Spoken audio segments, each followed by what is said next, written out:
sociales. Es una gente que estudió en la Universidad de Yucatán y después se vino a hacer sus posgrados aquí a la INA, a la escuela, a Ciencias Políticas, perdón, su maestría en Ciencias Políticas en la UNAM. Y no me acuerdo de todos sus logros.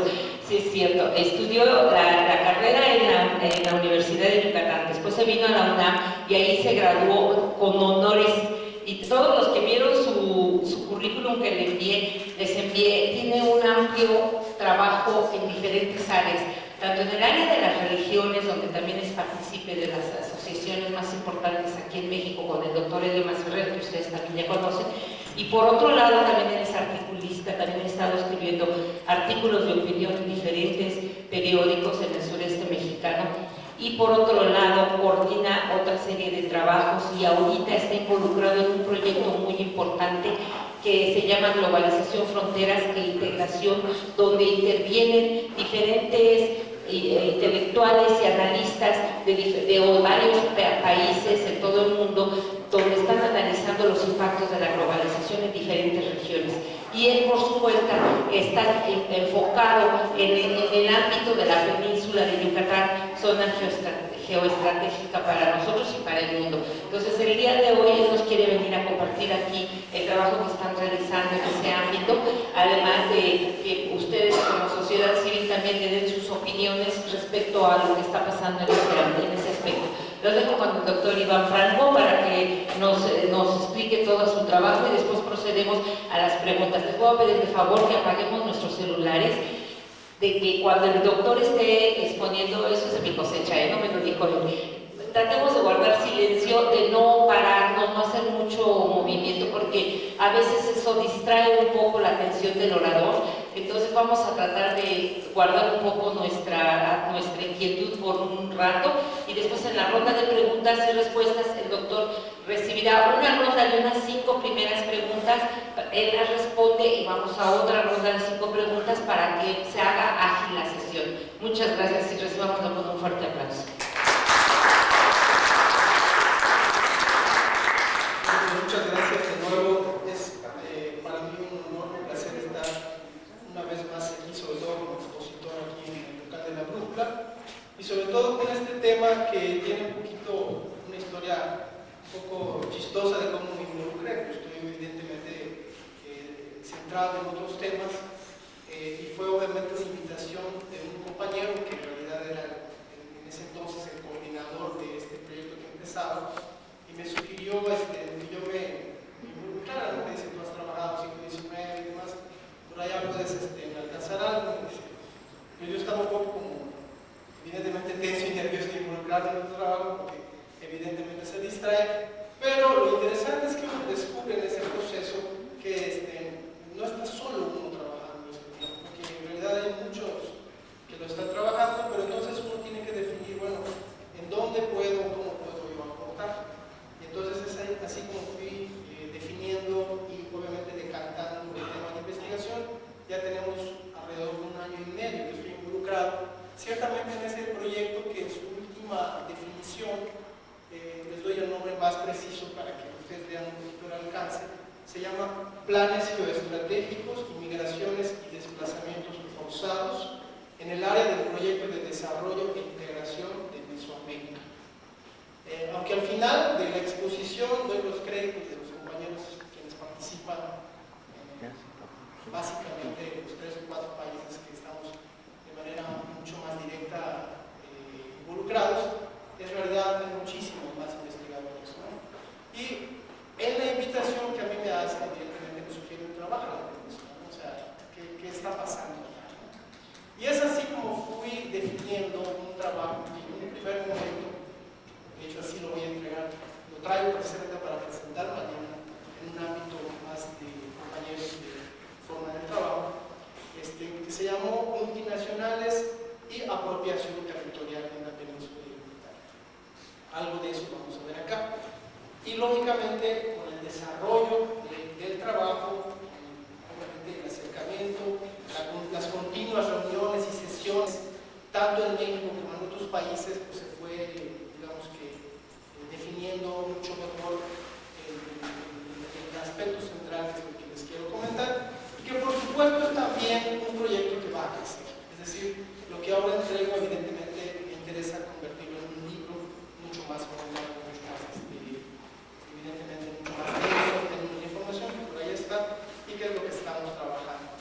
Mientras tanto, en este corte, se nos hace a nosotros con este compromiso que tenemos con la sociedad de difundirlo.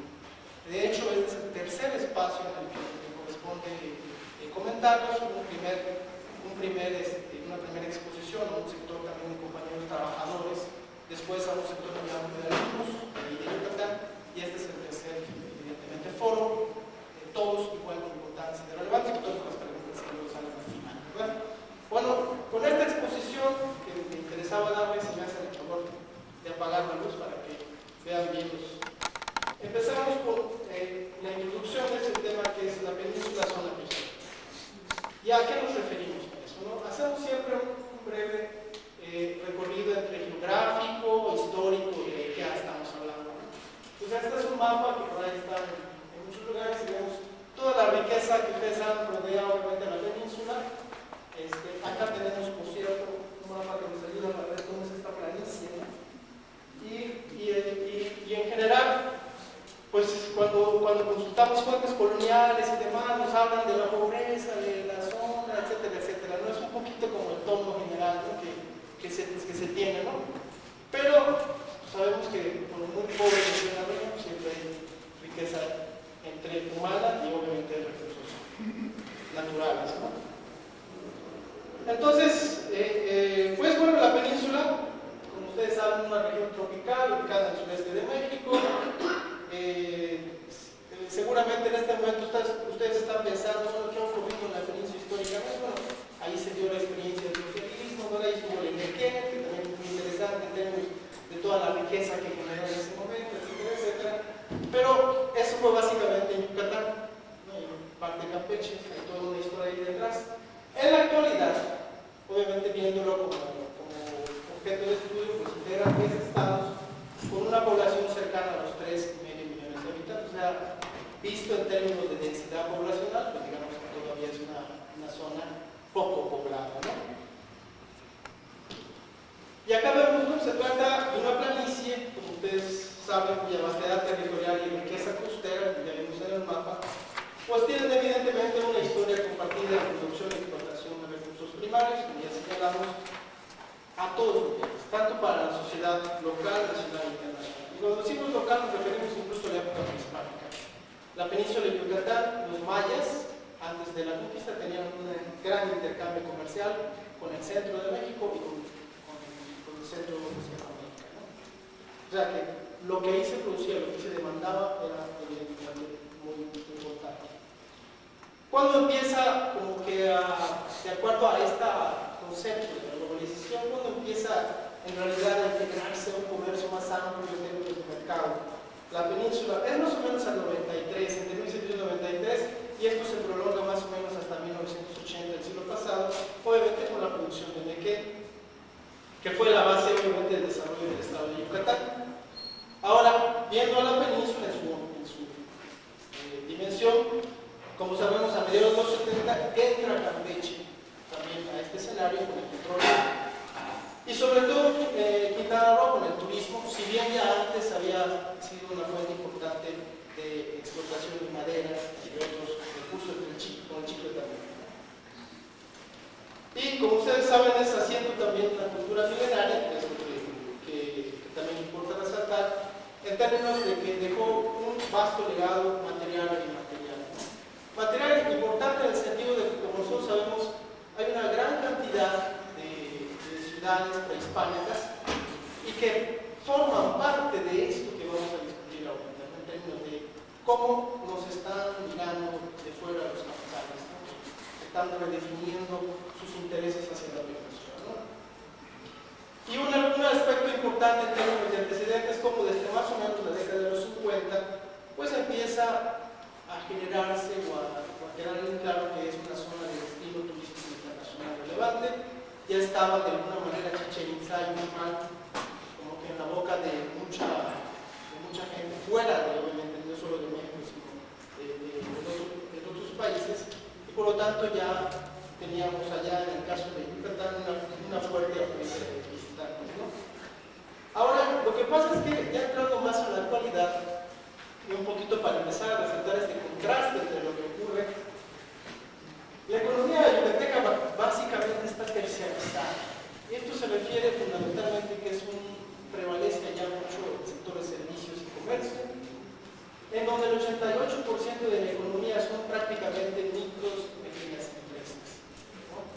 Es decir, el 88% de estas empresas son las que tienen igual, dan el empleo a aproximadamente el 85% de la población.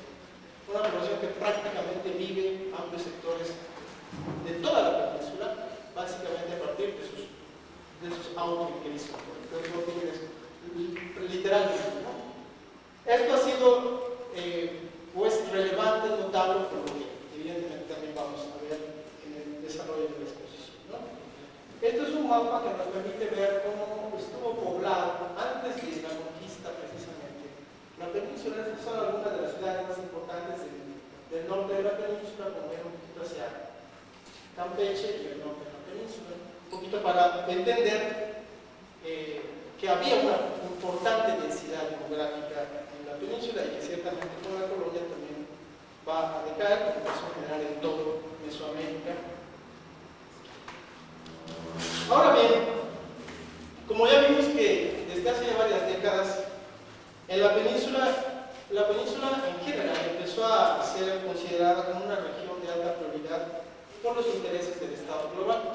¿De qué nos referimos con el Estado global? Fundamentalmente una noción amplia en términos de cómo tanto las políticas del Estado mexicano como las políticas o los intereses de los capitales, tanto financieros como comerciales, turísticos, empiezan a interesarse cada vez más en los recursos de la península. Aunque damos los datos más adelante, es importante resaltar que hay 3 entidades de México, 4 se puede decir, que acumulan prácticamente el 70% de la inversión extranjera directa, es decir, el DF, Guadalajara, Monterrey y el Estado de México, ¿no? Esto nos habla de que en términos comparativos a la península llega un poquito. Sin embargo, vamos a ver cómo llega. Esta es una de las cosas que tenemos que tener en cuenta. Y bueno, esto de alguna manera empezó también, como les señalé, a intensificarse con el desarrollo, evidentemente, de la zona de Campeche y, lógicamente, con la ubicación del enorme corredor biológico que se integra en estas comunidades, así como la no menos relevante diversidad cultural, material y inmaterial, y que ya hacia la década de 1980 se generó con una primera política global que básicamente estaba controlada por el Estado mexicano, que fue el Mundo Maya. Ya empezaba a definirse para la región, evidentemente, una política más amplia, ¿no? ¿Y qué se planteaba? ¿Cuál era el objetivo del proyecto del Mundo Maya? Básicamente, un plan estatal que buscó catapultar la economía mediante el desarrollo de infraestructura, explotación de recursos de naturaleza, comercio y turismo masivo. Hasta ese momento, como les señalo, estaba todo esto bajo control y rectoría del Estado mexicano. Estamos hablando obviamente de la época del salinismo y un poquito después. Así, por ejemplo, en el Plan Nacional de Desarrollo de Ernesto Zedillo, ya se propuso hacer un área o enfocar ya como área prioritaria al Golfo de México.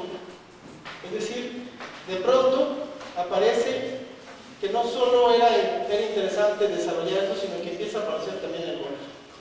Y eso evidentemente dice, bueno, ¿en qué relación hay con lo que ocurre en la península? Bueno, vamos a ver.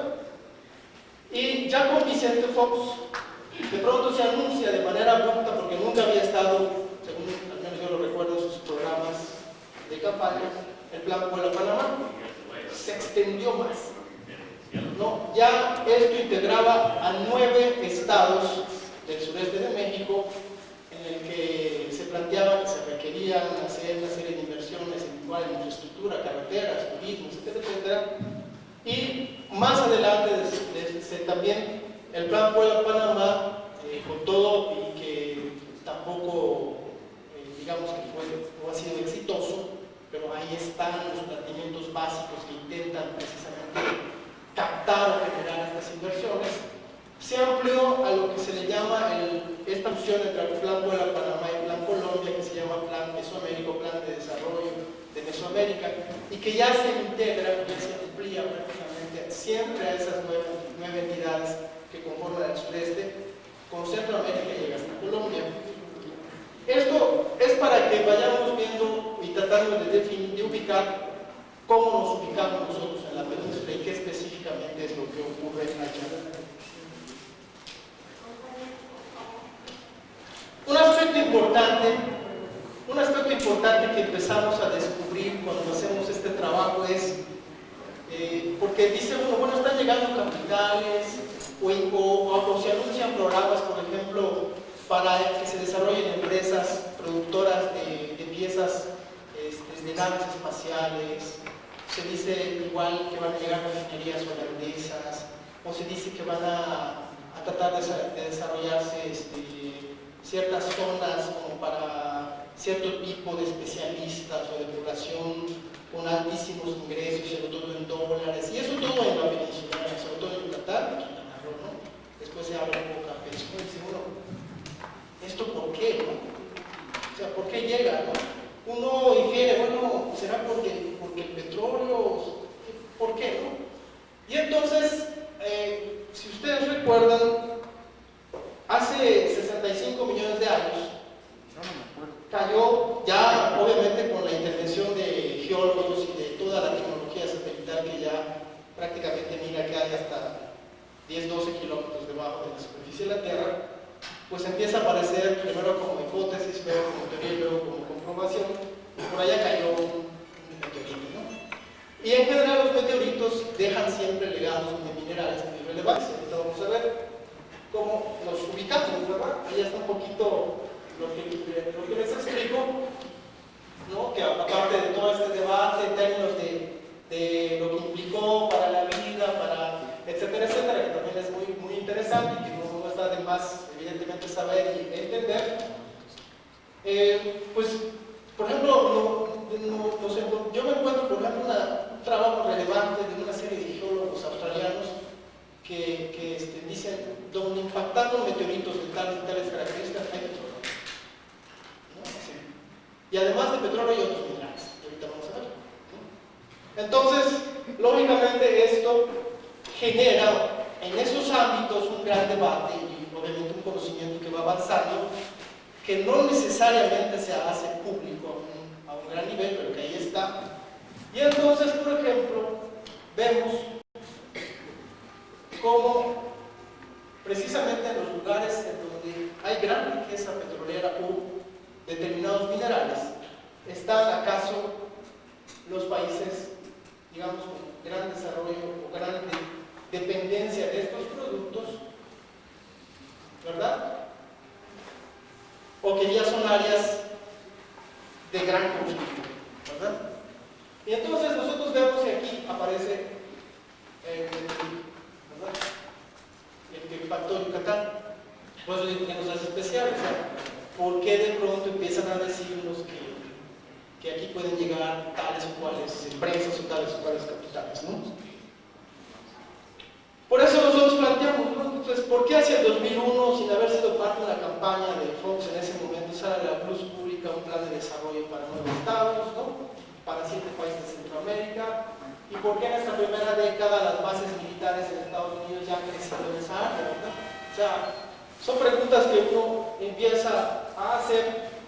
Y yo en las anteriores exposiciones, este mapa siempre lo ponía al final, ¿verdad? Pero me pareció relevante que con este planteamiento inicial viéramos la última que se acaba de poner, por cierto, son en Honduras, como hay una especie de cordón hacia toda esta área. Evidentemente, fíjense donde están los planes, estos planes Mesoamérica, ¿no? Aquí está Yucatán, acá aparece, bueno, aquí no hay base militar, pero está la iniciativa Mérida, y obviamente hay otros mapas que muestran todo el cordón militar que hay en el norte de Estados Unidos también con bases militares, y por lo tanto aquí se han puesto esto. Dice uno, bueno, esta es un poquito la cuestión de esta, evidentemente, militarización del área por X y Y factores, entre ellos, lógicamente, la excusa o la justificación para la lucha contra el narcotráfico.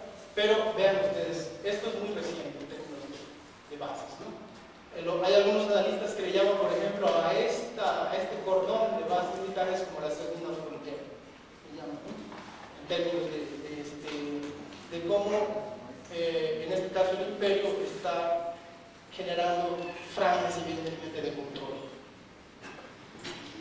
Entonces regresamos a nuestra zona de interés.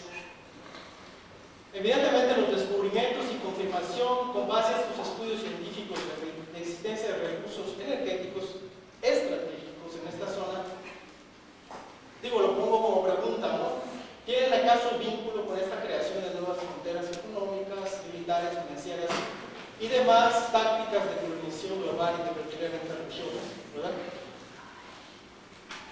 ¿O hasta qué nivel el interés sobre esos recursos pueden generar procesos de integración, desplazamientos leves, que es un poco lo que vivimos en Yucatán, en términos de cómo vieron el mapa de cómo estaba habitada la península, de cómo estas empresas, ahora lo vamos a ver, cuando generan su publicidad, parece como que la península está despoblada, ¿no? O estos desplazamientos forzados que ocurren en zonas, por ejemplo, en Colombia, en donde literalmente hay zonas muy ricas en términos de tierra, y toda la industria de los agrocombustibles, como se llama ahora, los biocombustibles, ¿no? Implica evidentemente correr a toda esta gente palazos, así terrible, precisamente para generar estos, ¿no?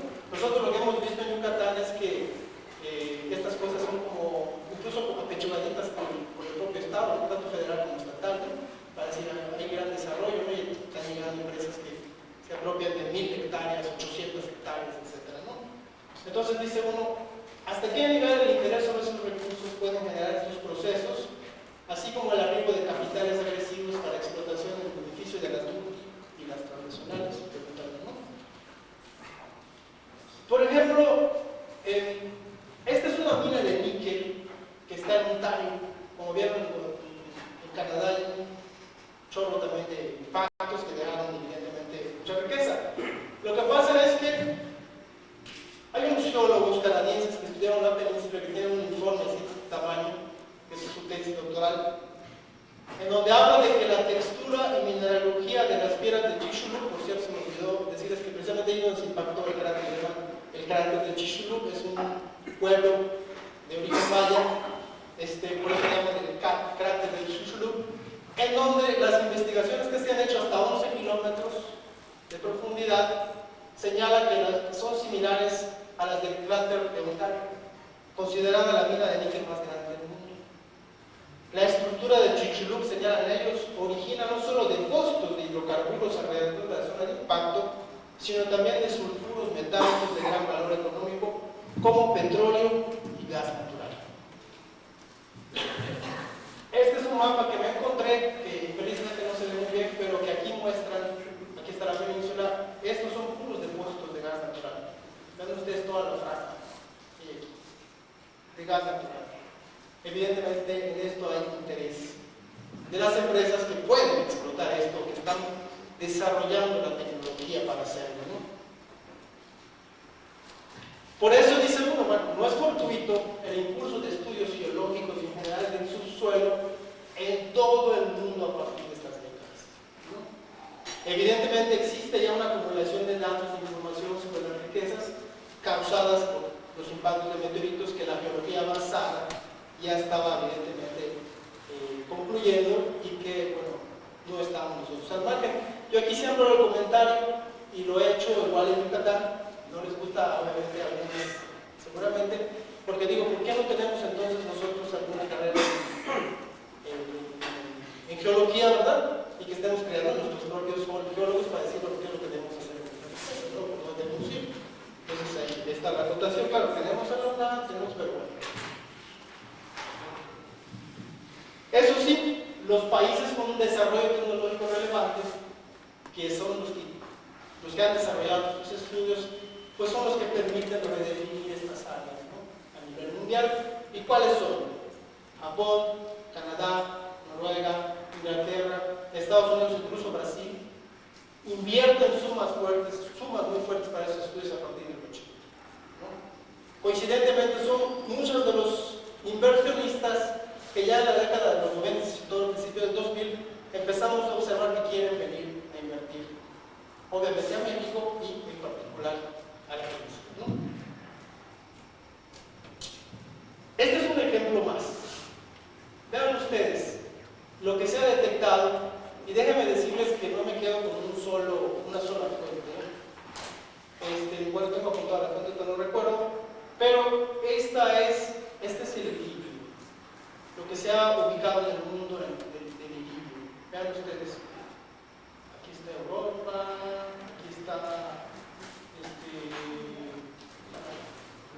está igual Norteamérica, Canadá, obviamente hay zonas en el Pacífico, donde por cierto también hay bases militares, aquí está, ¿no?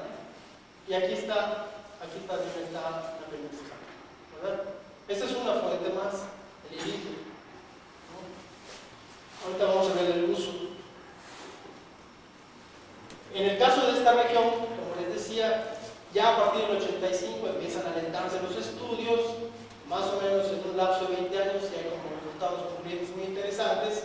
Y estos estudios, sobre todo de estos geólogos, nos señalan que hay petróleo, iridio, rodio, diamantes, entre otros allá. Yo siempre comento que los diamantes existe ya tecnología con las que los producen, ¿verdad? Los diamantes no es muy avanzado, ¿no? Pero bueno, estos evidentemente naturales por algo les han interesado, ¿no? Y en el 2006, según un estudio por ahí que me encontré, el Instituto de la UNAM encuentra que también en la península hay un volcán de asbesto. Con el volcán de asbesto se da una cantidad de metal para distintos usos industriales.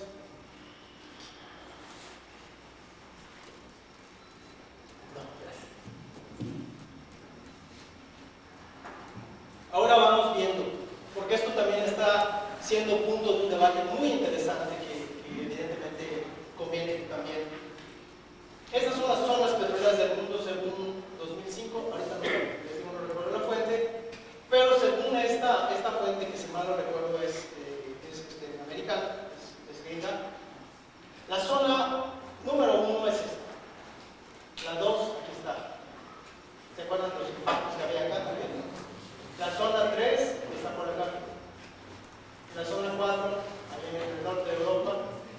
La 5, toda esta zona, y acá también está cruzada en Norteamérica. Esta incluye lo que es la península, acá está la mancha verde, que es lo que señala la cantidad del petróleo. La 6, Sudamérica, sobre todo Venezuela, norte de Brasil. La 7 y la 8. ¿No?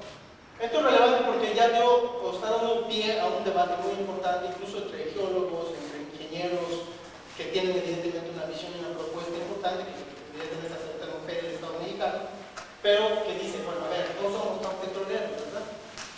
Pero también dice uno, bueno, no lo somos porque lo que hay acá, pues tiene también su peso, ¿no? En términos de recursos.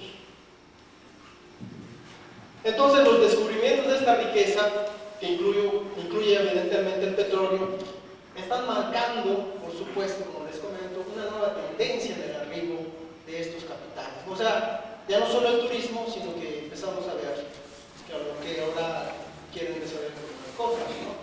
Ciertamente, yo observo que a partir del 2006 se mantuvo este arribo tradicional muy fuerte de capitales para el desarrollo de empresas hoteleras y turísticas, a las que yo de todas maneras les descubro un vínculo, porque es algo que según otros compañeros están estudiando, todo Veracruz Tampico también está ocurriendo, es decir, grandes empresas que se están también apropiando de grandes extensiones de tierra, que incluye todo tipo de patrimonio, natural o cultural, que implica evidentemente situaciones de abandono de parte del propio Estado de su recursos.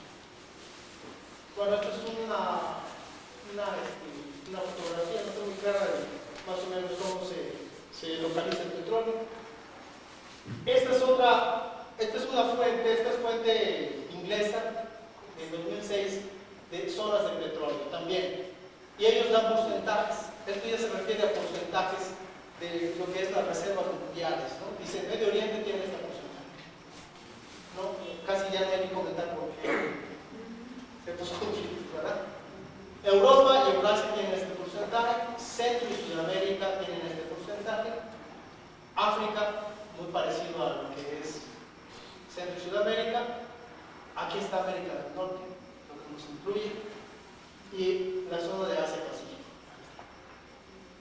¿Se fijan? Hay mucho parecido con la otra fuente. Entonces estamos hablando de que hay bastantes elementos de conexión. Y este también es otro mapa, que esto es más de gente ciudadana, intelectuales, académicos que también están debatiendo y que también ubican en términos de porcentajes cómo está el petróleo, pero aquí se ve nuevamente cómo coincide las zonas en donde hay mucho más petróleo, en la situación en la que estamos nosotros.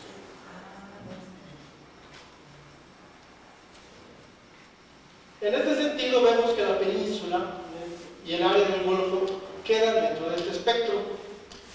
La situación es, sin embargo, compleja, como vamos a ver, en términos de que en la zona en donde están en la actualidad ya los yacimientos más fuertes están en el centro del Golfo. Los llaman los hoyos de Dona. En esos hoyos de Dona, uno es compartido entre México y Estados Unidos, y sobre ese hay un gran debate, y otro entre Estados Unidos, México y Cuba. En teoría hay avanzado una serie de tratados para decir cuándo empezamos a extraer y quiénes empiezan a extraer, que en teoría tampoco los Estados Unidos han respetado. Estados Unidos, de hecho, en estas zonas, ya enfrente de sus costas, empezó su extracción hacia el 47. Sin embargo, viéndolo en función de ya estar ubicado el recurso en el centro del Golfo, está el debate de la desaparición de la isla Bermeja, que está ubicada en mapas coloniales desde tiempos remotos prácticamente, y que de pronto por ahí de los fines de los 90, principios del 2000, cuando ya estaba claro toda esa secuencia de trabajos de investigación, lo que había ya desapareció, ¿no? Esto, lo que se ha debatido es de que le permite a los Estados Unidos tener mayor derecho de explotación de ese petróleo, ¿no? Y los políticos mexicanos, pues ustedes han oído que digan algo, nada. Al contrario, parece que le fue mal a uno del banco por denunciar, ¿no? Entonces, en síntesis, así como haciendo una breve recapitulación, lo que encontramos es que investigaciones de todo tipo, biológicas, geofísicas, satelitales, magnéticas, aeromagnéticas, submarinas y demás, financiadas desde el 95, nos abren un nuevo panorama, ¿no? Un poco lo que nosotros decimos, a ver, tratemos de ver nuestra ubicación en el mapa mundial ahora. Si bien es cierto, es muy importante reflexionar sobre el bicentenario y el centenario, ¿no? Quizá no como lo han dicho ahora, es muy importante en todo punto, ¿no? Pero hagamos quizá un poco el esfuerzo de mirar, obviamente, cómo nos miran lo que está pasando, ¿no? Un poco así como que la primera moraleja del asunto, ¿no? Y evidentemente nos lleva esto a decir, bueno, nos están definiendo, al menos en esa área de México, de una manera muy particular, ¿no? Yo un poco lo que comento en este punto es que si nosotros hacemos este mismo ejercicio para otras zonas del país, independientemente de los conflictos, podemos encontrar resultados muy similares, ¿no? Lo que se está viviendo sobre todo en Baja California, en toda la Baja California, y por supuesto un poco en el norte de México. Por eso nosotros pensamos que la península queda dentro de este espectro y que la situación es compleja precisamente por esta situación de cómo, bueno, la naturaleza por un lado, pero luego la política definieron los intereses que se iban a marcar allá, ¿no? Esta se repitió, pero vamos a la otra. Aquí está. Estos son los famosos hoyos de Dona. Y el mapa este es muy claro, es un mapa también de una revista norteamericana, si no me recuerdo. Vean ustedes, esta es la zona del hoyo de Dona que llaman oeste, y esta es la zona del hoyo de Dona del este. Este triangulito, aquí se ve la incidencia de Cuba, aquí se ve la incidencia de los Estados Unidos, y aquí se ve lo que sea México. Y aquí se ve la incidencia de Estados Unidos y de México, ¿no? Esta es como una línea internacional, en todo caso, que define las áreas de interés, ¿no? Y esto está en relación con algo que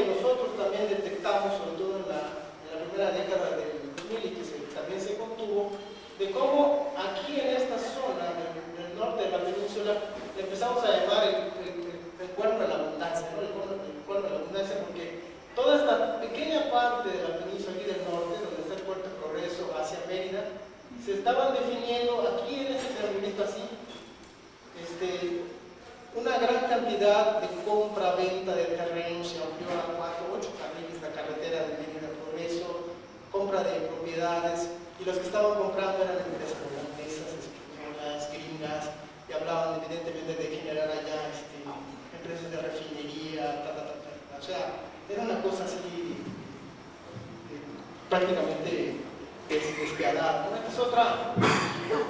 Esta es otro mapa que también define más o menos la ubicación de los hoyos de Donald.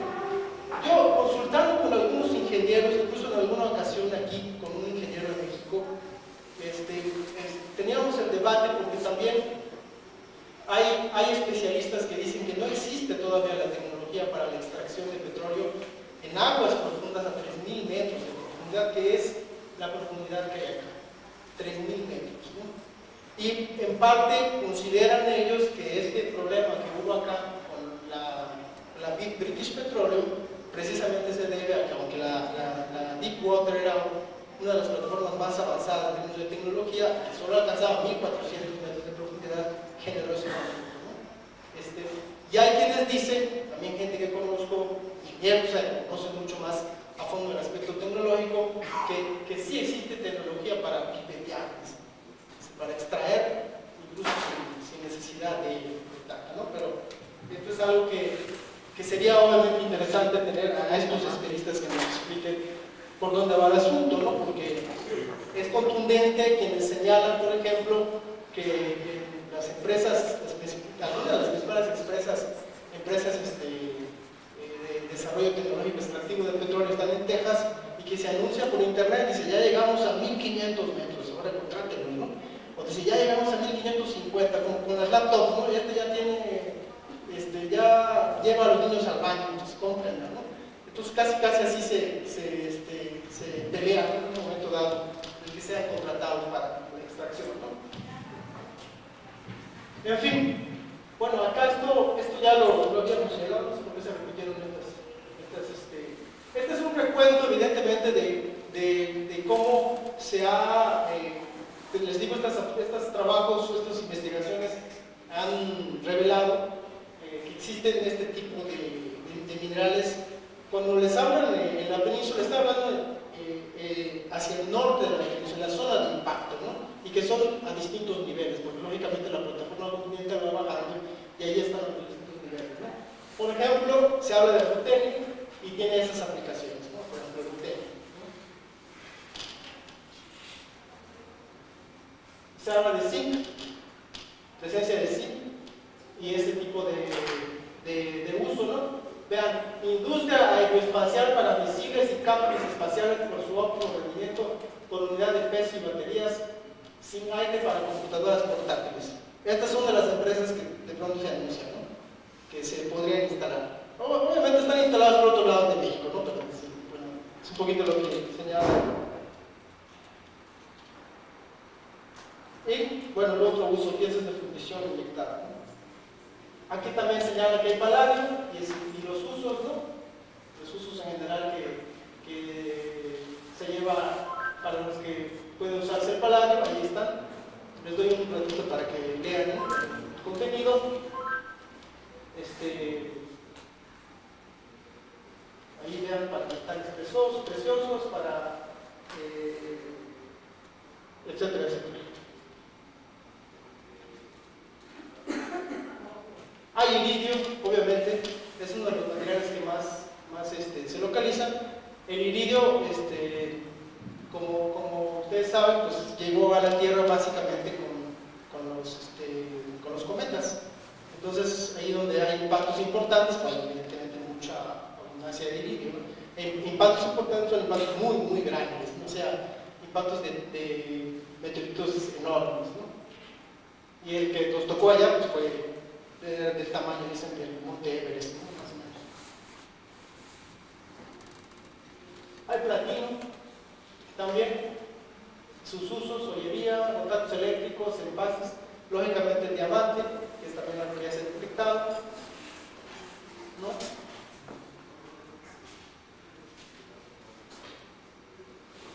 Y bueno, llegamos un poquito como a la tercera parte de la exposición, en donde digo, bueno, y ahora, ¿por qué no hacemos un recuento de qué tipo de capitales o cómo están llegando? llegando en todo caso, ¿no?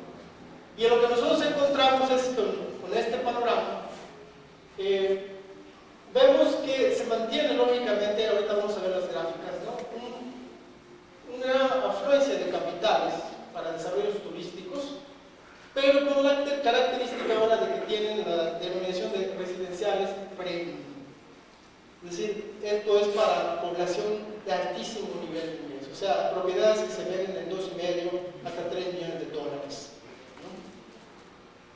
Hay una política estatal, ¿no? Que esto no sé qué tanto sea a nivel nacional, pero sí es muy fuerte en la península, por las condiciones también económicas de la península, ¿no? Que así es como lo lee además la clase política actual en el poder, que es de atracción de capitales que les llaman de los baby boomers.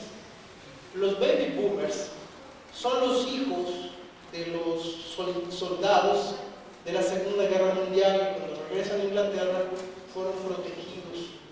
Y son trabajadores obviamente del primer mundo que se están jubilando, muchos ya se han jubilado, y que reciben jubilaciones de 5 o 6 millones de dólares hasta el presente. Entonces, esto incluso declaraciones de políticos y funcionarios mexicanos de allá de la región, dicen no les cuesta nada a ellos invertir 1 o 2 millones de dólares aquí en la península, ¿no? Comprando tierras y poniéndose, ¿cómo se llama? Socios de alguna empresa, por eso los llamamos para que vengan a desarrollar, ¿no? Algo parecido al porfiriato, ¿no? Y obviamente esta otra tendencia que descubrimos de refinación de petróleo, fundamentalmente, ¿no? ¿Por qué señalo refinación de petróleo y pongo allá extracción? Porque no necesariamente para desarrollo de empresas que generen este tipo de tecnología, tal vez ya está en Gringolandia, por decirlo así, o se hacen los acuerdos con Brasil, que está pasando también en México, ¿no?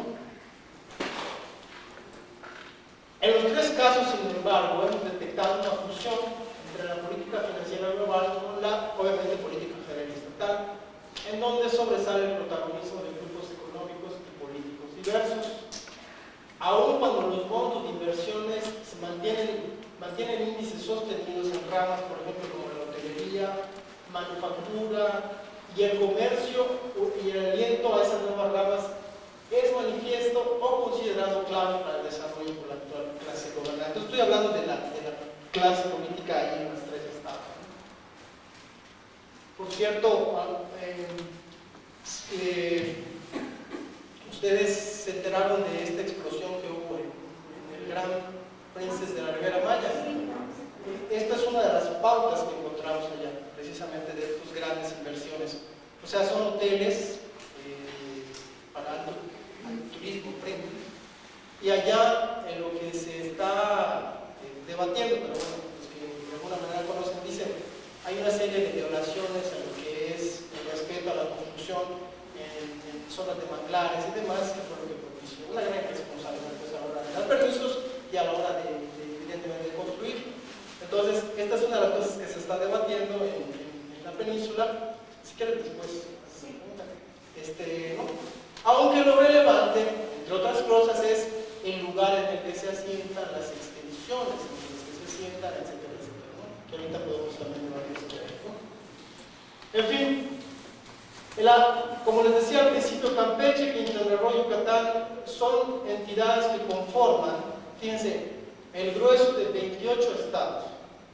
O sea, son 28 estados de los 32 que somos en la República que captan apenas el 29.6% de la inversión extranjera directa, ¿no?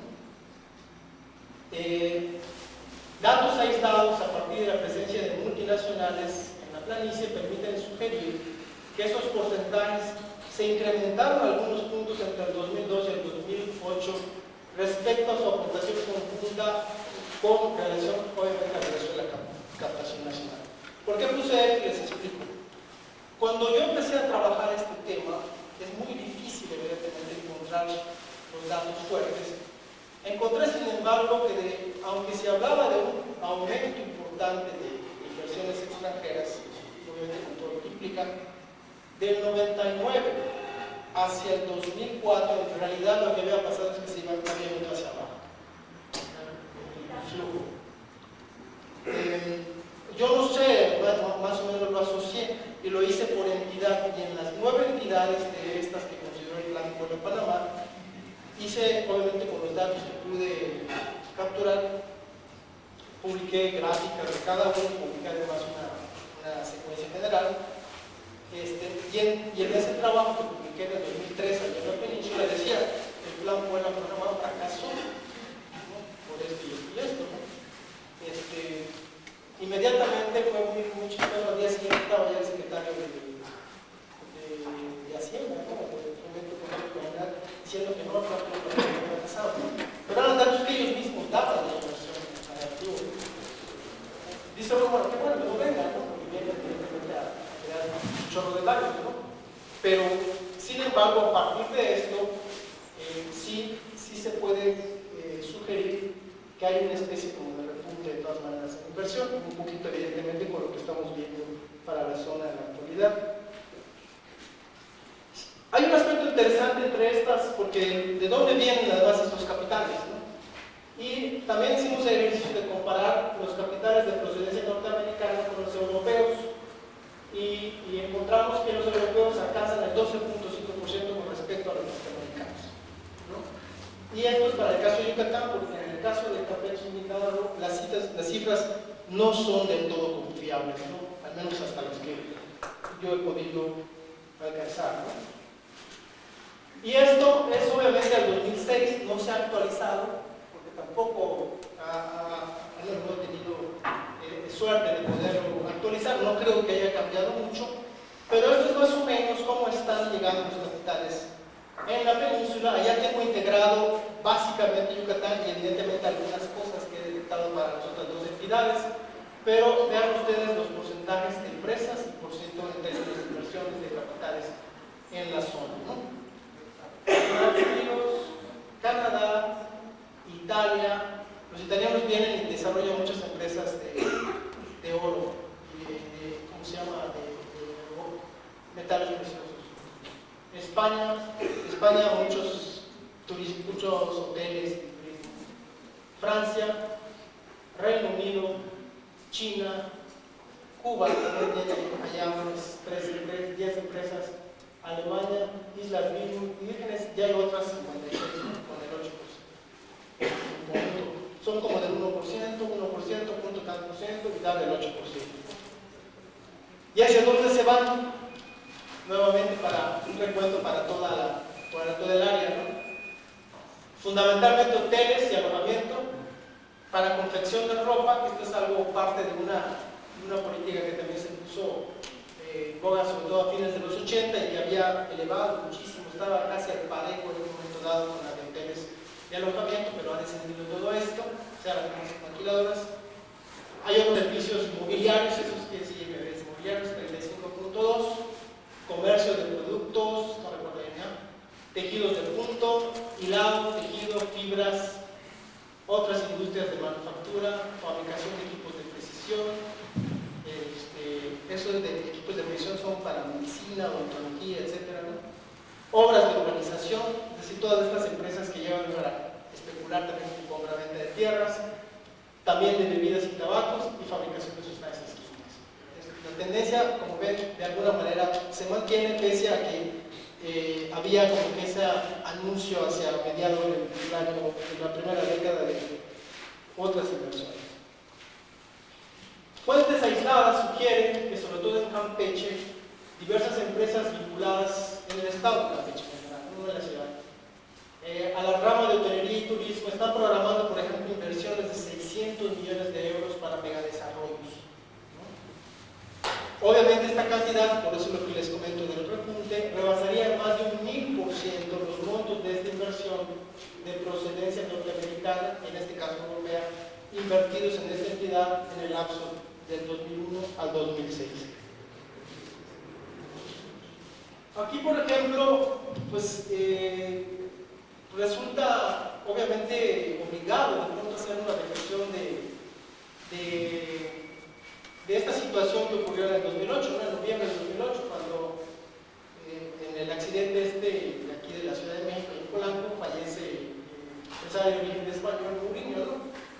Cuando uno ve el papel que jugaba la familia de él en el flujo de inversiones en la península y sobre todo para petróleo y para la refinación que estaban en esa,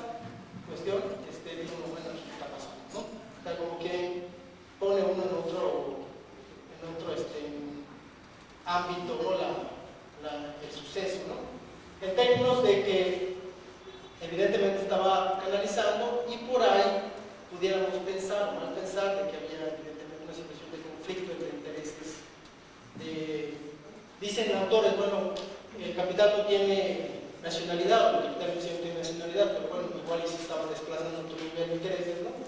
Y por alguna razón ocurrió esto, ¿no? Aquí está lo que les decía, en términos de cómo era muy importante ese vínculo que tenía con la Comunidad Económica Europea para diversificar capitales europeos en el sureste, ¿no?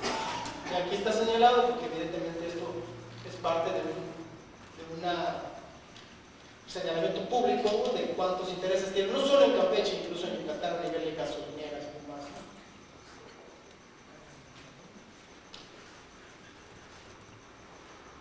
Esto es algo que también señalan y que es parte evidentemente del debate, por decirlo así, de la reflexión que estamos obligados a hacer en términos de cómo algunos de los estudiosos que trabajan en estos temas, ¿no?, y que lógicamente involucran en ese sentido, encuentran que ciertos empresarios en general políticos de la clase política mexicana forman parte o son parte ya de las empresas norteamericanas, ¿no? Y obviamente forman parte de la propia clase política, ¿no? No está claro, digo, está señalado por los analistas, ¿no? Y entonces esto habla un poquito de esta inacción que tiene el Estado mexicano actual en términos de a qué intereses responde, ¿no? Y esas empresas son empresas exploradoras, extractoras de refinación y demás, evidentemente sedientas de alcanzar privilegios, al menos en lo que refiere, por ejemplo, al aspecto del petróleo. Como les comento, la tendencia entre esas líneas de intereses de inversión en la península presenta, sin embargo, un estancamiento notorio en el 2009-2010, y esto obviamente espera otra vez un repunte hacia el 2011. Este estancamiento, una vez más, se derivó de la crisis también económica norteamericana, de los problemas que también han pasado a México, ¿no?, porque eso también ha causado de alguna manera un retraimiento de estas flujos, como que de pronto vienen y no llegan, o solo llegan para ciertas áreas, ¿no?, en la península. Esto es algo que también estamos observando, y en lo que está tomado evidentemente de declaraciones de funcionarios y demás de los actuales niveles de gobierno, dicen que ese repunte se espera para esas ramas, ¿no?, para explotación petrolera, obviamente más declaraciones de los directivos de hotelería, inversiones en propiedades, como ya se esbozaba desde el año 2006 en refinerías, ¿no? Que por ejemplo, como les digo, se proyectaba desarrollar en algunas zonas del norte, hacia el norte de la ciudad de Mérida. En términos de recuento, países europeos que poseen inversiones, como vimos, importantes son Italia, España, Francia, Reino Unido y Alemania.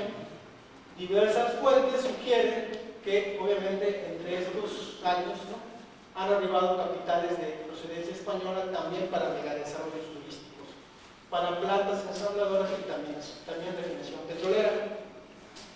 Tenemos obviamente esa fuente de capital holandés, ¿no?, aunque no se tienen aún cifras confiables. Acá hay un aspecto que no toco, porque también es un fenómeno inacible, aunque haya ya denuncias o sucesos que se han dado en general en toda la península y que en algún sentido salen un poquito, entre comillas, del cuadro de violencia que vemos actualmente en todo el país, ¿no? Porque en Yucatán, en realidad, violencia asociada a sucesos estos extraños como el narcotráfico existe desde 1985, cuando un grupo de empresarios, que algunos se desconocía de pronto como se hicieron millonarios de la noche a la mañana, desaparecen del norte, salen al mar, desaparecen, nunca encuentran nada, ni su yate ni nada, ¿no? Y después hay evidentemente un fenómeno muy interesante, también en progreso, en la zona esta del puerto, de denuncia clara de que hay mucho narcotráfico. Después, en los años 90, se va denunciando sobre todo el paso del narcotráfico y de narcos, sobre todo en las costas de Quintana Roo, que también de pronto decae. Últimamente, lo último que se ha denunciado es que en el norte, por ejemplo, de Cancún, hay hay una empresa de contenedores también española a la que se le está vinculando también con lavado de dinero. O sea, es un factor más, pero dice uno, bueno, ¿y estos en qué montos, cuánto invierten, qué generan? Esto es como más difícil, ¿no? Pero ahí están los datos, son públicos incluso, muchos de estas denuncias, ¿no? En fin, el incremento de inversiones de capital transnacional hasta antes de la crisis que tuvo estos flujos es visible, se mantiene visible en estas ramas, como hotelería, maquila y otros servicios mobiliarios en zonas urbanas, rurales y por supuesto costeras. Estas en conjunto imponen en la zona modas, ritmos, prácticas y relaciones laborales flexibles típicas del nuevo capitalismo que resultan difíciles de adoptar e integrar en su unidad dinámica por las miles de empresas locales que se encuentran amenazadas en el corto, mediano y largo plazo. Esto lo comento porque aparte tenemos un recuento también en PowerPoint, que sería obviamente complementario a esto, de todas las, o casi todas las multinacionales que recientemente han llegado a Campeche, Yucatán, Quintana Roo. Son alrededor de 20, cada una de ellas, o la mayoría, como les digo, básicamente enfocadas al turismo premium, apropiándose de 1000 hectáreas, 1200 hectáreas, 800 hectáreas, desplazando evidentemente población o comprando a gente que ya tiene propiedades, controlando inclusive patrimonio cultural, para que en teoría debería aplicarse la normatividad vigente en términos de patrimonio, y se están apropiando también de esto, ¿no? Aquí sonó mucho, si ustedes recuerdan, el caso de una comunidad de italianos que se asentó en el centro-sur de la península de Yucatán, que son de Xul. No sé si ustedes leyeron en el Universal, se hizo mucho escándalo hace unos 2 meses, y que en realidad nosotros lo que vemos es que no está muy distanciado de estas, ¿no? Son 22 familias, llegan y se apropian de poco más de 800 hectáreas, hacen unos desarrollos impactantes ahí, porque dicen que se acerca el fin del mundo, aparentemente eso es lo que dicen, ¿no? En realidad yo me encontré a un campesino que tuvo oportunidad de conocer, parece que trabajó allá, y me decía, bueno, yo lo que traté con ellos, dice, es que, son chefs, dice. La mayoría son como chefs, cocineros, ¿no? Que se vincula con otro dato que por allá apareció públicamente, y dice, y lo que pasa es que dice, lo que nosotros comemos aquí de la tomate asado con pepita y tortilla de maíz, dice, ellos lo venden como comida gourmet. O sea, es uno de los aspectos que les digo del patrimonio inmaterial de la península, que dicen unos, bueno, se lo están vendiendo europeos, pagan europeos, pero ellos se están apropiando de esto, ¿no? Y están generando evidentemente un mercado a partir de las costumbres, ¿no? Y de las tradiciones, aparte de que de pronto también se apropian de riqueza, en este caso arqueológica, ¿no? Menos cerca de estas propiedades, ¿no? En fin, vamos a recapitular. Por el interés que ya tiene la extracción de petróleo en las llamadas sellos de Dona, un importante volumen de bienes capitales prácticamente parece que es invadiendo el área costera, montándose en la vieja lógica local de la apropiación y explotación de la tierra. Como en la Florida, esto es un aspecto que han analizado otros estudiosos, incluso de Estados Unidos, dicen que en la Florida pasó algo así. Muchas empresas hoteleras de gran desarrollo llegaron a comprar grandes propiedades y luego las terminaron en empresas petroleras, ¿no? Entonces dice, es la fase florida, dice, ¿no?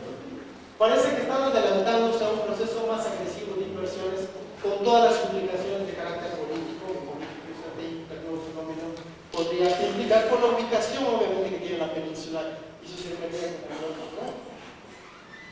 Y obviamente terminamos con algunas preguntas, ¿no?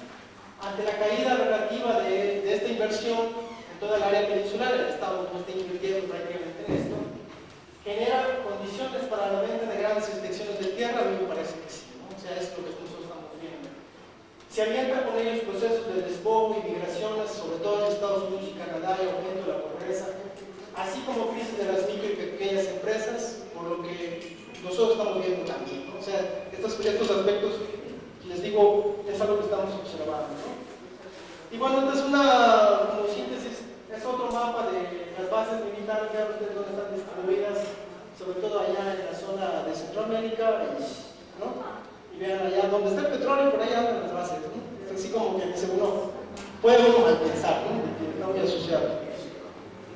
Y estas fueron fotos que tomé, obviamente, de la propia NASA en su página, de lo que era el nivel y la dimensión de la mancha del petróleo del derrame de hace unos meses, ¿no? El círculo es de la propia NASA, ¿eh? No es un montaje, es de ellos. Ahí está, y como ven, está ahí entre los dos hoyos de Dona. Ahí es allí se referían al impacto ambiental, ¿no? Fundamentalmente están generando esa idea del impacto y que, bueno, generó también una multa, ¿no? Acá algunas reflexiones que de alguna manera ya les había comentado de lo que significó este desastre, ¿no? La propia plataforma se murió, en las plataformas avanzadas, ¿no? Y así como prácticamente el recuento final, ¿no? La ubicación de la península, la riqueza descubierta, evidentemente han redefinido la posición de la península como una zona geoestratégica, ¿no? Claro, podríamos ampliarlo hacia toda el área del Golfo, ¿verdad? Pero bueno, esto es un poquito lo que hemos nosotros planteado. Y lo que nosotros vemos es que, pues lógicamente, la tecnología, evidentemente los intereses que se dan con base a los recursos, están definiendo obviamente una nueva era. La visión que tienen los Estados Unidos y Europa con sus desarrollos tecnológicos están definiendo también áreas de interés de inversiones a largo plazo. Y como la península y el Golfo son obviamente una de ellas. También observamos la carencia, evidentemente, en la política de Estado y decimos nosotros, bueno, qué respuesta debemos dar a esta situación, ¿verdad? Creo que este elemento es parte, evidentemente, de una reflexión que todos debemos dar y bueno, este es un poquito de reconocimiento a los compañeros que forman parte de este gran proyecto en el que yo con esta parte también me incluyo. La coordinación por México, el doctor Juan Manuel Sandoval, que es investigador del INAH, obviamente el Centro de Yucatán, donde yo trabajo, la Universidad de Antioquia, está a cargo de la doctora Sara Fernández, la Universidad de Táchira, obviamente la doctora Raquel Flores, trabaja ya en temas también en la Facultad de Economía, el doctor Alberto Quintal Palomo, a la Universidad de Rosario, que también está en su sede en Bogotá, está la doctora Miriam Zapata, y el doctor Luis Capurro, que es un oceanógrafo, es un investigador, un decano argentino de gran sapiencia, y obviamente su grupo, un grupo de compañeros que trabajan en Semana, que hay dos que están presentes, uno trabaja con él allá en Mérida, y el otro está haciendo su doctorado en la UNAM también. Ahora lo vamos a comprometer a que dé también una plática, y bueno, son los que de alguna manera en términos generales, porque son muchos más, ¿verdad?, formamos parte de este proyecto. Muchas gracias.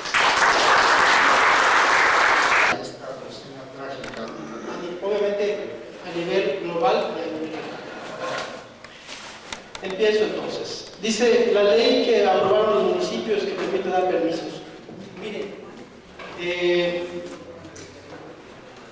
desde hace mucho tiempo, que bueno, esto puede ser revertido, no lo pongo en duda, sobre todo pensando en cómo está actuando la clase política, tanto a nivel federal como estatal.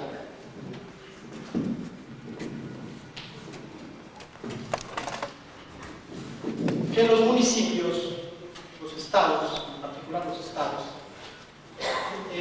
quisieron revertir un proceso que desde propiamente su nacimiento en la época propiamente colonial, inclusive durante el Porfiriato, tuvo un carácter federal. El hecho de que hubiese tenido un carácter federal, esta idea de proteger el patrimonio, sobre todo el patrimonio material, se mantuvo y se ha mantenido así con lo que es la actual ley federal de 1972 de zonas y monumentos arqueológicos, artísticos, históricos. Ojo, hay que diferenciar esto. Una cosa es que sea federal y otra cosa es que realmente tenga incidencia o fuerza institucional. Esto es uno de los problemas que nosotros vemos que en general padece el Estado, no solo en México, sino en general en toda América Latina. es decir, legislaciones que en un momento dado mandatan ciertas acciones, pero que el Estado no cumple o no aterriza en términos de instituciones. Y es el caso de la Ley de Patrimonio Cultural. Y les pongo el ejemplo. En 1934, el gobierno del Estado de Oaxaca quiso que entonces esa se llamaba la Ley de Bienes Nacionales, era más o menos así la ley que vigente en esa época, quiso cambiar el sentido y abrogarse el derecho del uso y el usufructo de las zonas arqueológicas del Estado de Oaxaca. Entonces, la Suprema Corte de Justicia falló en su contra y se generó evidentemente una jurisprudencia que legitimó el carácter federal de la legislación de la materia. Conforme avanzó, obviamente, el siglo XX, y como ustedes saben, Lázaro Cárdenas crea el Instituto Nacional de Antropología e Historia, posteriormente se crea el Instituto Nacional de Bellas Artes, y esto de alguna manera consolidó el carácter federal de la protección de este patrimonio, ¿no? Ciertamente,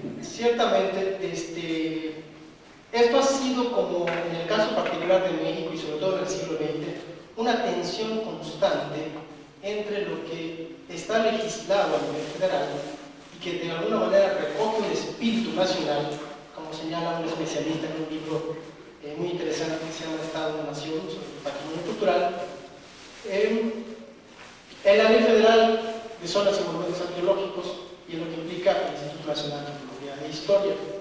Y la tensión constante, estamos viendo que se ha recrudecido en los últimos 20 años, por decirlo así, 15, 20 años, sobre todo por este prurito, este interés, esta especie como de regionalismo del que están detrás precisamente muchos intereses transnacionales. Ahorita voy a dar el ejemplo, con respecto a hacer en este caso el patrimonio material, las zonas arqueológicas para hablar en concreto, por los propios gobiernos de los estados. Uno de los estados más avanzados, o se puede decir dos de los estados más avanzados en términos en la práctica, no hacer mucho caso de la ley federal y de lo que esto implica, son precisamente Veracruz y Yucatán. Veracruz, porque allá la clase política, como ustedes recuerdan, ha implementado el famoso Tajín, ¿no? El proyecto Tajín, en donde ciertamente en alianza con Televisa, etcétera, montan año con año un show, ¿no? Y que evidentemente ha costado mucho trabajo a los trabajadores del Instituto Nacional de Seguridad, sobre todo, ¿no? Y algunas autoridades que se han involucrado de manera responsable en ello, contrarrestar precisamente el mercantilismo en este caso, ¿no? Para lo que es la explotación de la imagen y de lo que es la zona arqueológica, ¿no?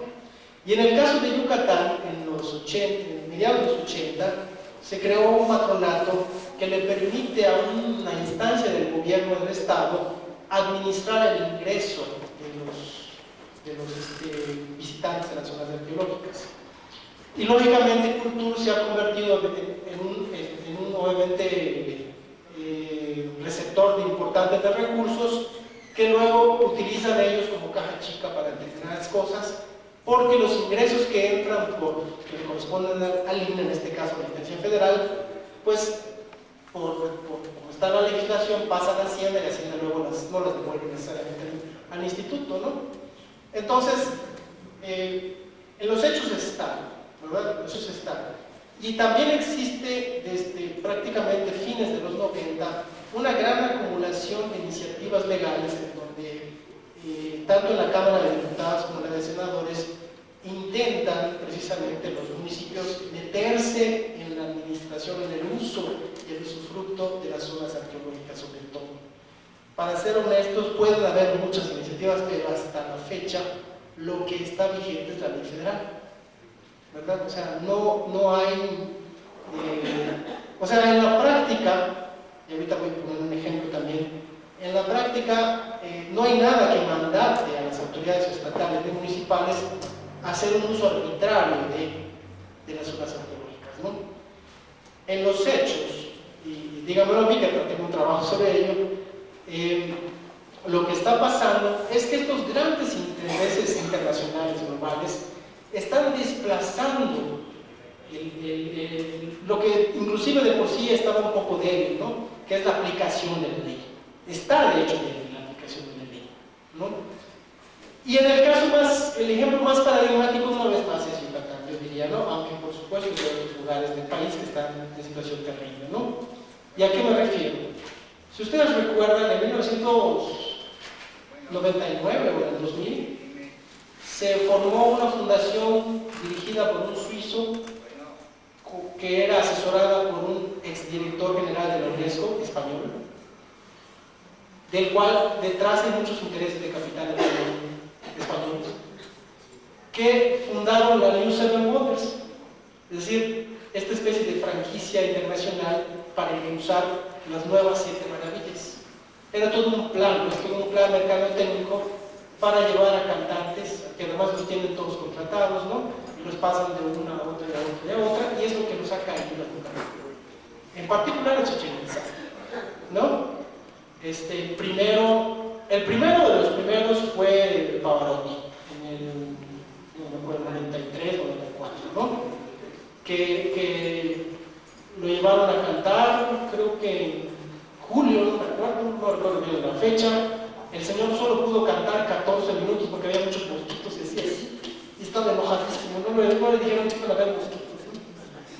Una cosa es cantar el Escalera, otra cosa es cantar Chichén Itzá, ¿verdad? Bueno, no les fue muy bien. Si se dan cuenta, pasó mucho tiempo, llegaron otra vez mercenarios, o sea, clase política al poder, y entonces impulsaron que cantara Plácido. Plácido lamentablemente puede que a lo mejor a algunos les guste cómo canta, ¿verdad? Pero Plácido forma parte de estos, ¿no? De esta secuencia. No lo dicen, pero ¿por qué aparece en un lugar y en otro lugar en donde aparecen siempre los mismos? No dicen, bueno, no es tan casual el asunto, ¿no? Entonces Plácido pues fue a cantar a Yucatán y lo llevaron a cantar, si mal no recuerdo, el 4 de octubre. Bueno, yo afortunadamente tengo, por los estudiosos de huracanes y demás, tengo literatura en la península que conozco, y me aventé a escribir un artículo que por supuesto no le cayó bien a muchos, donde dije al final, ojalá que les llueva, puse, ¿no? Así como y bueno, y lógicamente de morbo me puse a ver qué iba a pasar, ¿no? Porque lo estaban transmitiendo, y de pronto veo a Plácido que salía. Lo estuvo haciendo durante casi una hora. No se vayan, va a haber concierto, porque estaba en la misma. Finalmente cantó, pero ¿qué es lo que nos reportaron los arqueólogos, los compañeros nuestros? Que lógicamente, como esas cosas se tienen que programar y tienen que salir tal cual si estuviésemos en un auditorio específico para eso, pues toda la comida se enfrió, y sobre todo comida yucateca, que son antojitos, que hay que comerlos cuando están saliendo ahí del aceite y de la manteca, ¿verdad?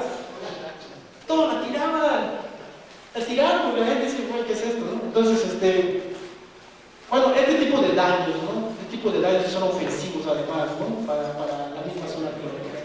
Ocurrió eso. Lo último, vieron cómo ubicaron en una época así menos difícil a Sara Bragman, parece que no hubo mayores contratiempos, y después, precisamente para evitar algún otro contratiempo, pusieron a Elton John, y a Elton John a poco se le cae. Estuvimos a menos de 24 horas de que se le cayera el escenario, ¿no? Yo siempre comento, imaginen ustedes que hubiese pasado en el mero concierto, y que al día siguiente todas las planas de internet que sabemos se muere Elton John en Chichén Itzá, ¿no? O sea, pero están haciéndolo y lo están programando. Y esto de alguna manera quieren volar en algún país europeo, probablemente se subió a un tren, ¿no? Vio que era muy interesante viajar en 3 horas, ¿no? Y le pareció que había que sacar la idea. Y yo lo que sé es que luego la regañaron porque lo hizo así, lo soltó como una especie de en un discurso de campaña, y como que no estaba del todo programado, ¿no? Pero ya lo dijo, y entonces se empezó a enrollar con este discurso del tren rápido. Lo último que sé es que no le aprobaron nada, ¿no? O sea, lo último que supimos es que no hay recursos para eso, ¿no? y menos en este escenario en donde ella está literalmente identificada con el grupo de Peñavisa, y obviamente Calderón, pues le bajaron, yo siempre digo, con una resortera le bajaron a su candidato, ¿no? Allá en Polanco, ¿no? Y está confrontado, evidentemente, ¿no? O sea, yo creo que a nivel, evidentemente, de autorizaciones, pues estaba muy difícil ese aspecto, ¿no? Le autorizaron otras cosas, ¿no? Y ella de alguna manera está impulsando otras, ¿no? En términos de inversiones, ¿no? Entonces, sí sigue siendo como un proyecto, pero prácticamente ya le quedan 2 años de gobierno, ¿no? Si no es que sale antes, ¿no? Pero ya le quedan 2 años y esto es una cosa que implica pues grandes inversiones, ¿no? Y no se ve por dónde, aparte de que el salinismo desmanteló todos los ferrocarriles y todas las vías que en un momento dado pudieron haberse utilizado, servido como de base, como para definir rutas y demás, pues acabaron obviamente mal, ¿no? Entonces con esto me parece que respondo la 1 y la 3, ¿no? El ejemplo de Hawái que da el compañero, pues lo que pasa es que en general el capital así está actuando en todos lados, ¿no? Y el mejor ejemplo lo tenemos precisamente en algunos de los megadesarrollos que se están dando en la península, donde lógicamente cuando tanto estas megaempresas como los gobernantes dicen que van a aumentar la contratación, es pura demagogia, ¿no? Realmente terminan contratando ciertamente a un grupo específico de gente nativa, ¿no? Que es además quienes detentan los salarios más miserables, ¿no? O sea, realmente salarios mínimos en todo caso, ¿no? Y lo que son los gerentes y los administradores y demás son en general también gente muy vinculada a sus propias empresas, ¿no? Y quizá el ejemplo más claro es el del Flamingo Lakes, ¿no? Es uno de los ejemplos más claros, ¿no? Flamingo Lakes es un desarrollo que está al centro de la península, son dueños de más de 1.200 hectáreas distribuidas tanto en la zona del centro como tienen una costera también, pero pretendían hacer lagos artificiales, crear una serie de problemas ahí ecológicos espantosos, ¿no? Que medio se les contuvo, pero que ahí está, ¿no? Entonces es un fenómeno mundial en realidad, ¿no? Porque lo que estamos precisamente viendo, y esto está relacionado con esta idea del Estado global, es que el Estado global es básicamente el Estado de las grandes transnacionales, o sea, la definición de las políticas tanto nacionales como locales están puestas con base a intereses de las transnacionales o en todo caso de los grandes bancos y de los financiamientos internacionales, ¿no? Les pongo obviamente un ejemplo también como para que vean. En Mérida, o sea, lo que es Yucatán, obviamente a raíz del ejemplo que se dio con Progreso, con Campeche, porque en Campeche parece ser que ya fue una política de Estado vinculada obviamente a la lavandería, pues se recuperó el centro histórico, hay toda una estrategia ahí de repoblamiento, etcétera, etcétera, del centro histórico, y esto se quiere hacer en Mérida, que realmente es un centro caos, ¿no? Obviamente quienes van de acá, qué bonito tal, pero quienes lo vivimos de algo nos damos cuenta también de esas contradicciones y de todos los intereses tan fuertes que hay en torno al centro histórico. Y hay un patronato ahí que dice que ya lograron un préstamo de 35 millones del Banco Interamericano de Desarrollo para desarrollar el centro histórico, para recuperar, ¿no? Y en la actualidad se sugiere que hay 400 extranjeros que ya viven en el centro histórico de Mérida, es decir, gente que, bueno, ante el abandono que tiene el centro, llegan, compran estas casas antiguas, las remodelan, allí contratan a gente, muchachos allí, arquitectos que más o menos saben respetar, y o sea, a mí me ha tocado conocer 2 o 3 que están muy bonitas, ¿no? Pero que es la gente que puede inclusive ya comprar estas propiedades, ¿no? Pero ciertamente este es un fenómeno global, ¿no? Y realmente la tendencia mundial, lo que se ve en general es el desplazamiento, ¿no? La migración, como yo digo, tenue o forzada, ¿no?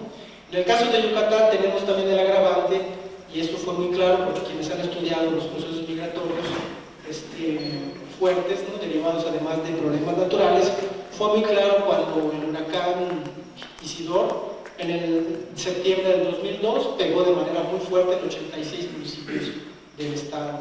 y generó evidentemente muchísimos daños sobre todo a habitantes del medio rural, con sus cultivos y demás, y migraron inmediatamente muchísimo, ¿no?, hacia Estados Unidos.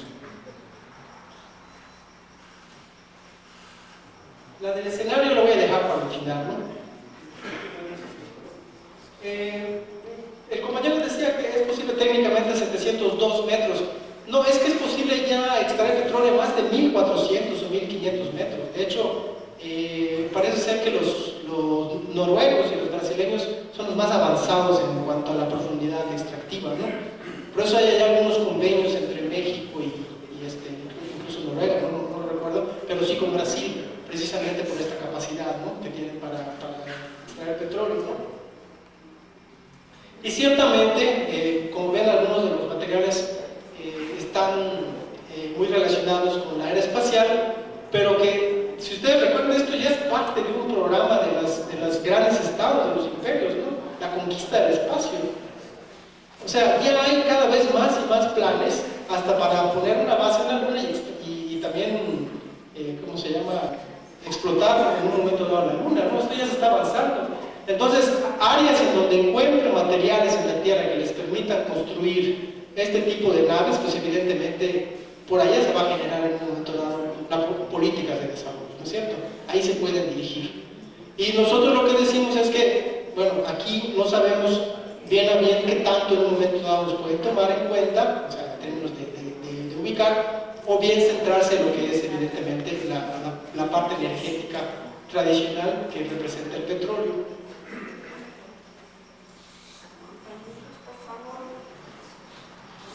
Sobre lo del hotel el Grand Princess, ¿no?, Grand Princess Riviera Maya, como está en varios, muchos hay, sobre todo en Quintana Roo. El problema de estos hoteles, y que allá está obviamente implicado, porque esto, si ustedes leen con detenimiento los datos que se publican, obviamente hay algunos que le dan más así como que le tocan, obviamente más ponen el punto en la llaga, es que hay o sea, para decirlo en pocas palabras, una terrible cadena de corrupción a todos los niveles, ¿no? Desde los permisos que se otorgan, en dónde construir, ¿no?, hasta obviamente las irregularidades que los propios ingenieros o gente que diseña los hoteles implementan, porque pues como ya le dieron su mordida a los de Semarnat, a los de, no sé, Fonatura, etcétera, pues hace el desastre y medio, ¿no? O sea, el desastre ecológico, bueno, de que hay quienes también pueden ayudar un poco en esto, es mundial. Es decir, esta práctica de construir frente a la playa, ¿no?, y de crear condiciones de agresión al mar, para que luego el mar también lo devuelva, como pasó en Asia en el tsunami, ¿no?, y con la dimensión del problema que tienen de, murieron por sí, pues, o sea,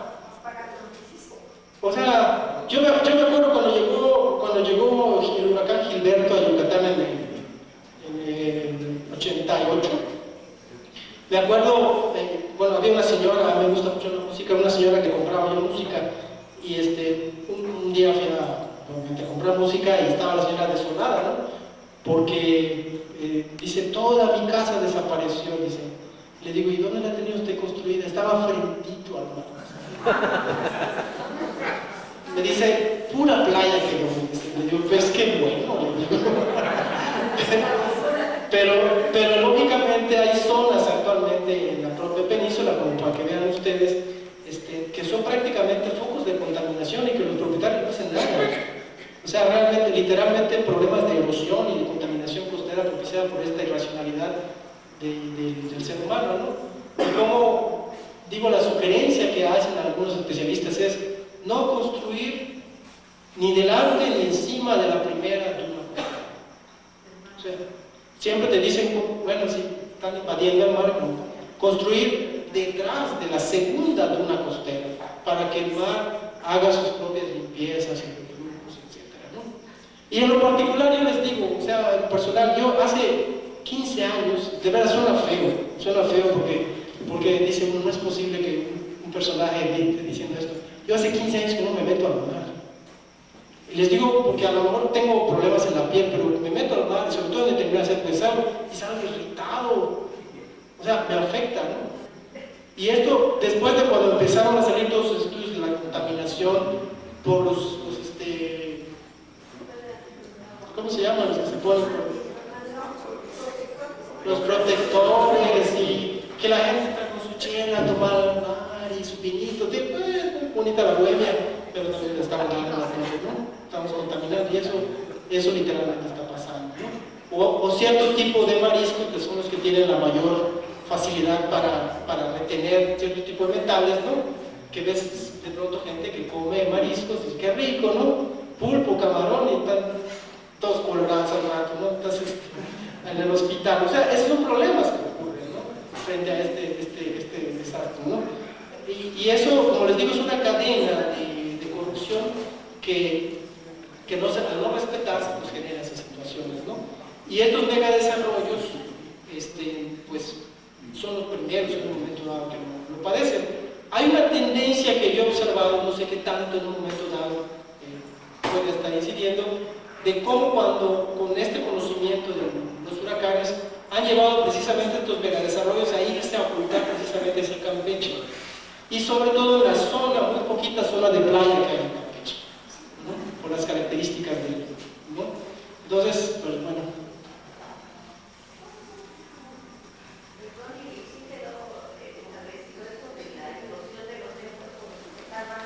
Sí, miren, yo creo, infelizmente yo creo que van a darle ahí le van a dorar la píldora, la información, eso es un problema, ciertamente, ¿no? Pero está claro porque han aparecido fotografías del área donde explotó, y allá están los dictámenes o ciertas fotos que han aparecido en la prensa, muestran cómo eran las zonas manglares, fundamentalmente. Esas zonas de manglares, lo último que leí, parece ser que metieron unos ductos para que aguas negras se fueran hacia esa oquedad. Pues entonces se formó allá obviamente una bomba y que explotó en el lobby, así en el centro del lobby, donde estaban los canadienses, los canadienses que estaban ahí departiendo, ¿no? Y hubo 17 también lesionados. Pero cuando vemos el área de explosión es impresionante, ¿eh? O sea, realmente impresionante. ¿Perdón? Sí, son impresionantes. Los que lo han visto es impresionante.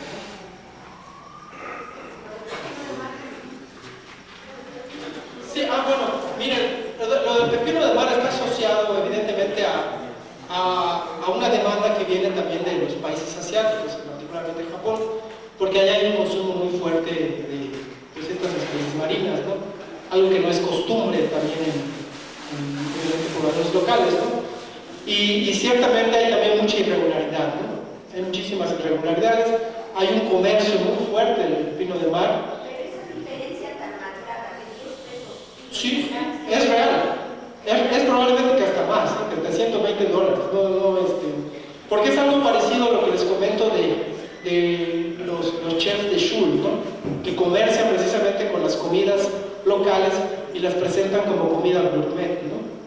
Con lo que son comidas milenarias, ¿no? De hecho, de la población local, ¿no? Y obviamente en el caso del pepino del mar, pues es una especie que les dicen a los pescadores seguramente los que llevan evidentemente milenios acumulados de conocimiento y de sapiencia en la pesca, pues seguramente los veían, no les hacían caso, ¿no? Pero ahora les dicen, no, es que esto se está vendiendo, y también en las condiciones también de pobreza, pues también entran en ese circuito, ¿no?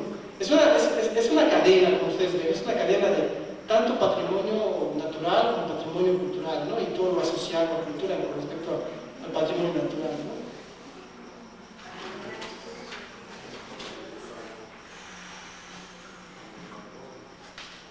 Pues el impacto al medio ambiente, como ustedes ven, pues lo he como de alguna manera señalado, ¿no?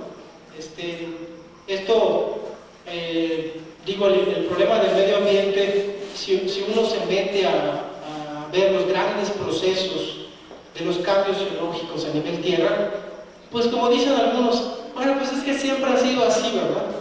Dicen, ¿no? Siempre ha sido así, la tierra de pronto entra en fases en donde aumenta el calor o donde aumenta el frío, ¿verdad?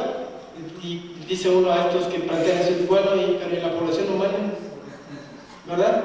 No es lo mismo cuando en 1899 un científico sueco estableció por primera vez que ya notaba que había 1 grado centígrado más en general en la temperatura de la Tierra, ¿no?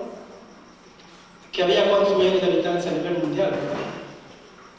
A los que hay ahorita, casi 7.000 millones de habitantes, ¿no?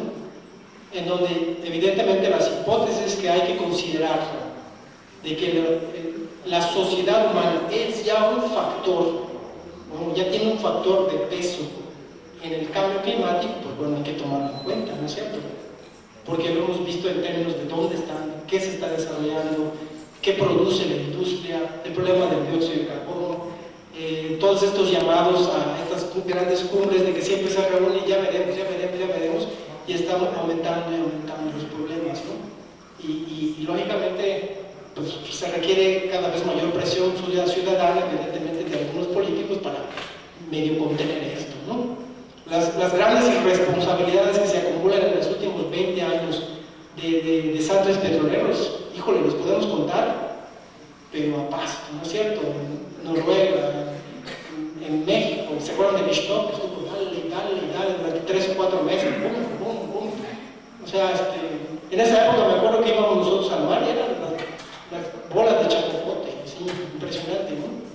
O sea, es un impacto real, ¿no?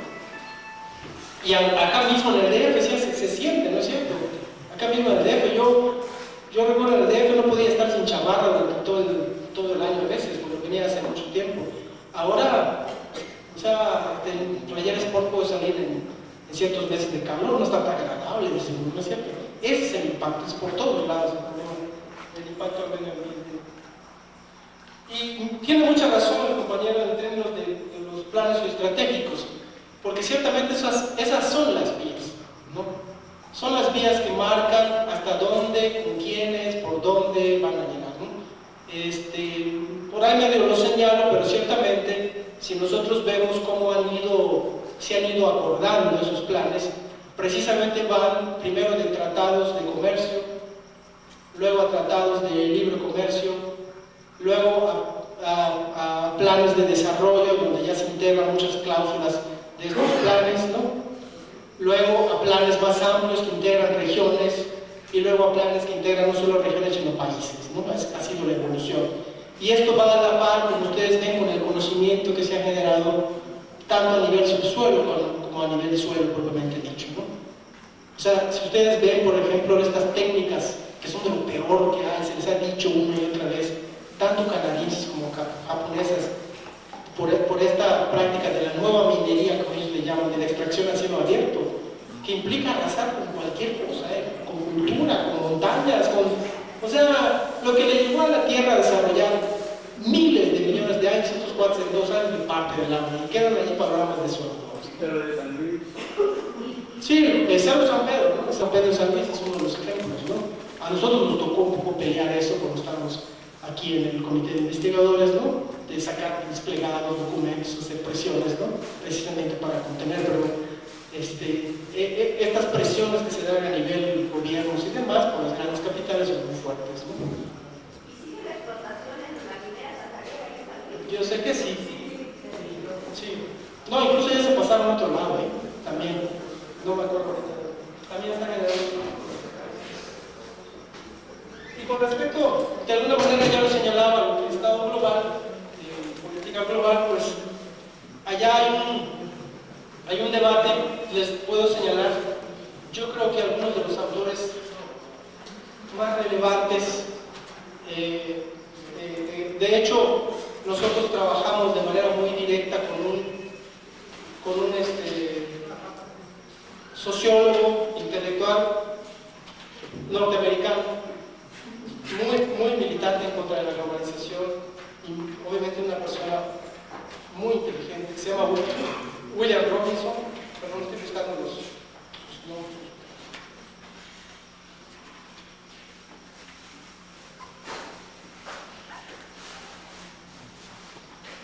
Aquí está William Robinson, y tiene obviamente varios títulos en inglés.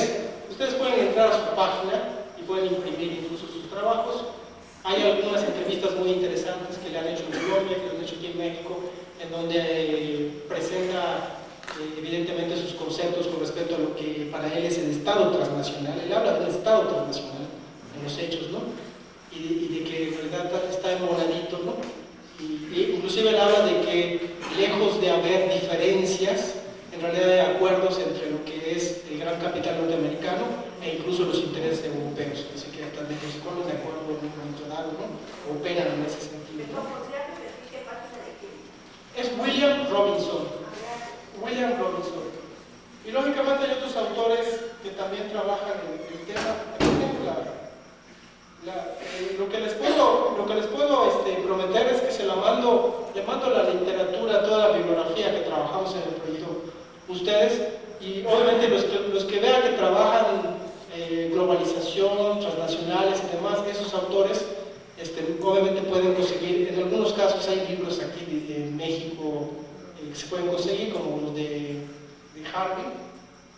Los de William sí, en todo caso le puedo preguntar también al compañero Juan Manuel, porque a mí me envió uno de los libros de William. El problema es que yo no lo pude bajar, que me lo reenvíe, también se lo reenvío a la hora, se lo reenvía a ustedes. Es un libro y lo pueden ustedes bajar en imprimir. Está en inglés, pero bueno. Sí, con Laura se los envío. Sí. Y bueno, no sé si me faltó alguna otra pregunta.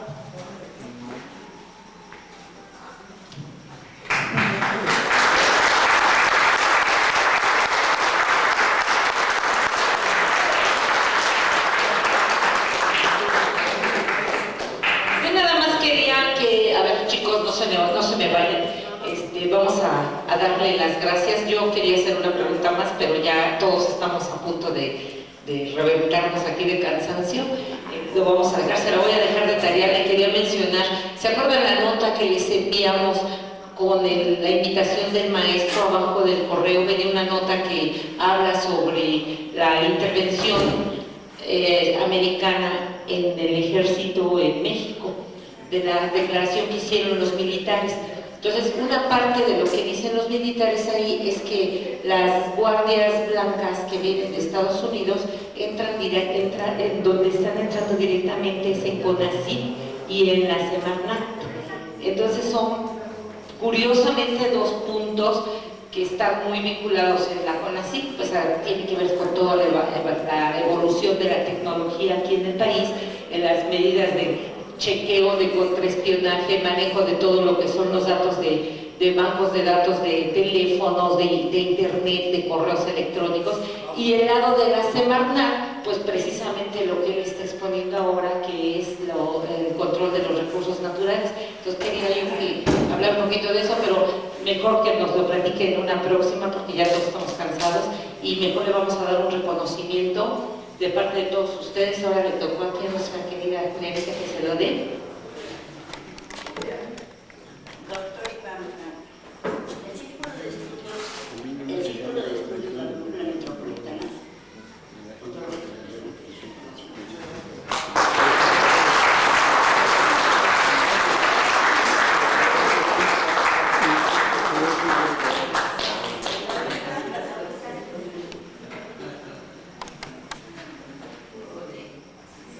Bueno, les voy a pedir que dentro de 8 días vamos a tener aquí la presencia del doctor, ay, se me fue ahorita su nombre. Bueno, va a hablar sobre los movimientos sociales en México, la historia que han venido teniendo los movimientos sociales, sus diferentes participaciones. Él es especialista en movimientos guerrilleros, pero él quiere hablar todos los movimientos, no nada más los guerrilleros, y precisamente su futuro, su proyección, qué están haciendo en la actualidad y la misma sociedad civil hacia dónde está yendo ante esta inminente guerra y posicionamiento que tenemos aquí. Entonces no se la pierdan, va a estar muy bueno. Luego, por otro lado, les trajimos unas invitaciones que ahorita Luis por ahí las tiene y que se las pase. Son actividades culturales gratuitas, ya saben, para que vayan ustedes a verlas sin necesidad de que gastemos. Les mandamos los boletitos también vía electrónica, nada más. A eso. Creo que antes de tomar el té de coca, por favor, vénganse a pie donde vengan, porque si no van a quedar así.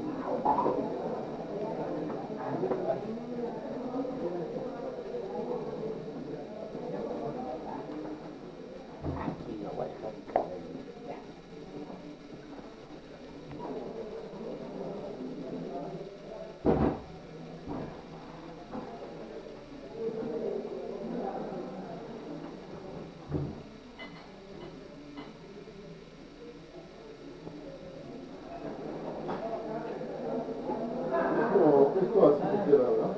Sí, se me olvidó. ¿Qué? La cámara no sabe. Ya la guardé aquí.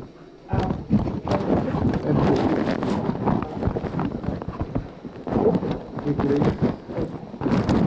Que le robaron su bolsa de asalto. ¿Se robaron su bolsa? ¿En dónde? La atarantada la dejó en el taxi de su hermano. Su hermano no se fijó, los dejó, se puso a trabajar y la bolsa desapareció. Pero no se puede, sí se la robaron. Bueno, menos mal que yo pensé que era... Que había sido un asalto. No, Así de ver la perdió, man. ¿ya reportó? Ya reportó los taxistas.